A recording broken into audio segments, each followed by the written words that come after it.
Okay, næste øvelse vi skal arbejde med, det er det her sidevejsbevægelse i forhold til hoften. Så det er ret enkelt. Det her vi gør her, igen vi skal bruge en rundstok. Vi har de her knogler herude på siden, det vi kalder en lateral malleole. Det var lige meget, det er i hvert fald en malleole. Det er ret fint, at den her knogle, at den, man kan sige, flugter med den her linje, den her vej. Løfter hælen her, det gør vi for ligesom at øge bevægelsen af den her hofte, så det ikke er den her hofte, vi lige pludselig tester. Se hvor meget vi kan læne os til siden. Helt naturligt. Ikke? Vi skal ikke bøje noget af det her knæ, læne os til siden, og se bare, hvor meget vi kan komme ned her. Okay? Sådan at man kan sige, at stangen vil stå meget lodret. Okay? Så den her knogle er fint. Og så sætter den anden fod på linjen. Helst den på linjen på sig. Helst sætter den fod på linjen. Så det har den her bækkenet ikke begynder at blive roteret for meget stærkt. Det er meget bedre. Super. Og det mål er cirka til 10-20, cirka en 24 cm. Prøv at gøre det på den anden, så vi kigger den anden vej.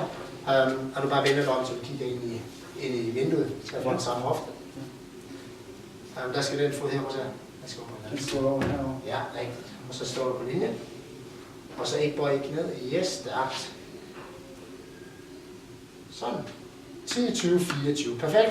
Og igen viser det også, at bevægelsen, altså øvelsen er valid. Altså den er reliabel, vi får de samme resultater igen. Ja. Og det igen, det handler jo om en forskning. Alt hvad vi laver skal være lidt, og det skal være reliabelt, at vi kan gøre det uanset hvor vi er. Om jeg er ude på vejen og gør det der med herinde, så skal vi få de samme resultater, for ellers har vi et lidt træls system. Okay? En ret fed øvelse, synes jeg, for den her lidt svære øvelse. Det bliver så stabiliteten, nu viser så her mobiliteten, sorry. Der er vi lige kryds over her. Det som er i det, der du står herinde og kryds over, så vil der automatisk få sat et stræk her. For nogen, hvis de ikke har så god balance, god stabilitet endnu, fordi fokuspunktet nu er jo selvfølgelig mobiliteten. Der man kan lige stå i sådan en pind her. Kør først frem og tilbage. Bagefter roterer jeg lidt her. Så vi bare arbejder her fra midten til sekseren, og så bagefter så kan vi svinge sådan fra siden, så vi virkelig får strukket ud i det her ITB-bånd her. Så over i sekseren her.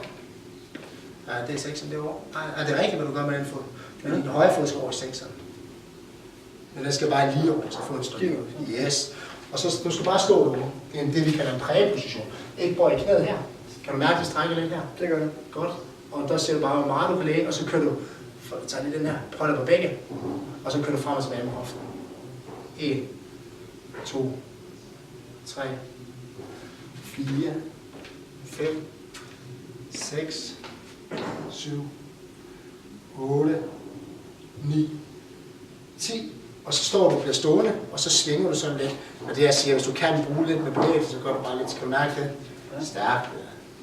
For den her bevægelse, vi ser, at vi har stadig den her lidt sidevejsposition i overkroppen, så det er rigtig fint, hvor de her muskler begynder at få den bevægelse. Og det er også i forhold til den her fascia.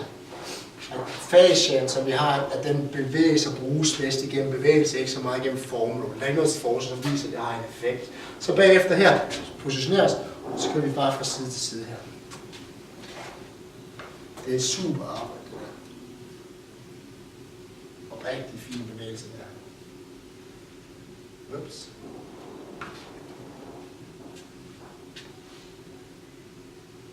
Og 10. Stærkt. Så næste, jeg skal vise det her, er ret fed i forhold til plankeøvelse. Mange gange, når vi laver planke, så får man at vide, at man skal være stabil, og det skal være en statisk øvelse.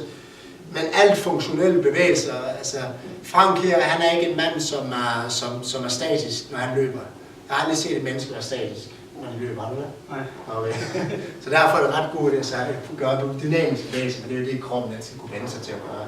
Så det er, at hvis du har en statisk aktivitet, så er det fint med statisk træning. Så derfor skal vi have en statisk øvelse fra din sideplanke, der vil gå ned her. Hvis det er venstre ben eller venstre hofte, jeg skal strække her, jamen så er det, den fod, jeg har foran den anden. Så starter jeg her med at køre frem og tilbage med hoften her, roterer med armen, og så kører vi op og ned. Okay? Fordi det som er, det er tyngdekraften nu, at det er den, vi må agere med. Stærkt. Træd lidt frem her, foden det her perfekt. Og så kører du sådan, prøv at se, om du kan få armen ind på den der streng her. Stærkt det der. Kan du mærke, det strammer lidt her? Ja. Frem og tilbage med hoften. Så du skyder fra, ja, sådan der, man. Stærkt. Og så kan jeg for eksempel holde her, hvis det er lidt glat her.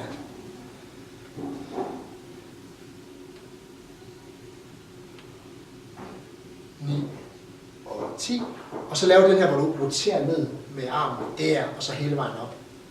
2, 3, 4, 5, start, 6, 7, 8, 9, 10, og så bagefter svinger du hoften ned, bare lad hoften gå op og ned sådan der. Ja, 2. Og kan du se lige, det her ligner også løbeposition. Akkurat det, der sker, når vi løber. Tyngdekraften presser ned, det er akkurat det, som hoften den har brug for at lære. Den har brug for at lære at decelerere bevægelsen af sidevejsbane. Vi ser også, hvis den hofte der, den er stiv, så har det mange gange en tilhørighed i forhold til ankelmobiliteten, den ikke er helt optimal. Så det var øvelsen for sidevejsbevægelsen.